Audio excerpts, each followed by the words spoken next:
For outsiders, encountering Myanmar's cuisine for the first time can be a jolt to the senses. Ingredients like pungent fermented fish paste, known locally as ngapi, and fiercely sour pickled tea leaves challenge almost every familiar expectation of flavor. Because of that initial sensory shock, it's easy to oversimplify. Many visitors leave assuming that Burmese food follows a single, uniform menu. Usually that assumption is based on the traditional meals of the Central Plains, a massive spread built around a rich meat curry, surrounded by a dozen small vegetable, soup, and chili side dishes. But this Central-style feast represents only a fraction of the population. Myanmar is home to more than 100 distinct ethnic groups living across extreme geographical divides. To truly understand this nation's history and its people, you have to look past the idea of a single national diet. Instead, you have to taste the map. Look to the far western border, and the landscape abruptly climbs into the high altitudes of Chin State. Here, communities have historically lived in extreme isolation, enduring freezing temperatures and rugged, fog-covered slopes that make traditional farming exceptionally difficult. That unforgiving climate engineered a diet built for survival and preservation. The Chin culinary profile relies heavily on meats that have been deeply smoked over open fires or dried for months to outlast the harsh winters.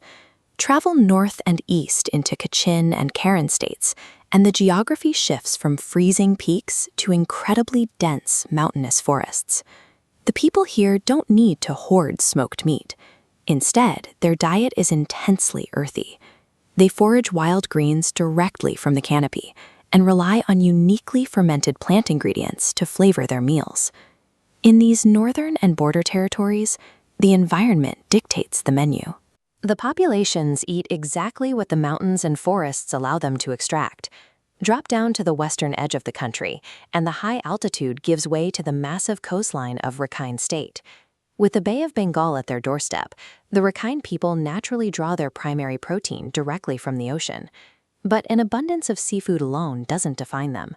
To combat the intense coastal heat and preserve their distinct cultural identity, Rakhine cooks developed an aggressively spicy and sharply sour flavor profile that cuts right through the humidity. Move away from the coast and back inland to the dry Central Plains, and the geography tells a completely different story, especially in Mandalay. As a former royal capital, this city concentrated the nation's wealth and prestige. Sitting at the crossroads of major trade routes, Mandalay absorbed heavy influences from neighboring Shan and Chinese merchants. The result is a luxurious diet, dishes that are far richer, oilier, and noticeably sweeter than anything found in the rugged borderlands. While the northern borderlands reflect the reality of isolation, the food of the coasts and Central Plains is a record of historical abundance and global trade. These deeply ingrained regional geographies eventually collide within the modern sprawl of Yangon. In Myanmar's largest metropolis, migration has dissolved rigid regional borders.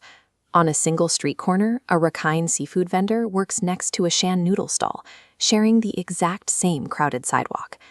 The Burmese tea shop functions as the city's great social equalizer. You don't go there just for the tea. You go because it is the community's daily gathering space. It's a space where day laborers sit shoulder to shoulder with businessmen. People spend hours at these small tables, debating the news and sharing a moment of rest. Thoughtful. Yangon's food culture is defined by this sociological function. It is the place where the entire geographical map of Myanmar is consumed, side by side on a single city street. So, how does a country with such fiercely independent, regionally divided populations actually find a common identity? It starts with a shared morning rhythm. Every day, the nation wakes up to mohinga, a rich catfish and rice noodle soup. While the broth might be thicker in the south or spicier in the west, the act of eating it before work provides a unified national heartbeat. Myanmar's signature culinary symbol is lepet thok, the famous tea leaf salad. Look closely at how it's built. You have soft, fermented tea leaves, sharp raw onions, spicy chilies, and crunchy fried beans. On their own, these ingredients are harsh and seemingly incompatible, but when mixed together, they balance perfectly. There is a historical reason this dish holds so much weight. Traditionally, lefet toque was the food of diplomacy. After warring factions finally agreed to a peace treaty, they would sit down and eat this exact salad to seal the agreement. Myanmar's national identity operates with the same logic as lefet toque.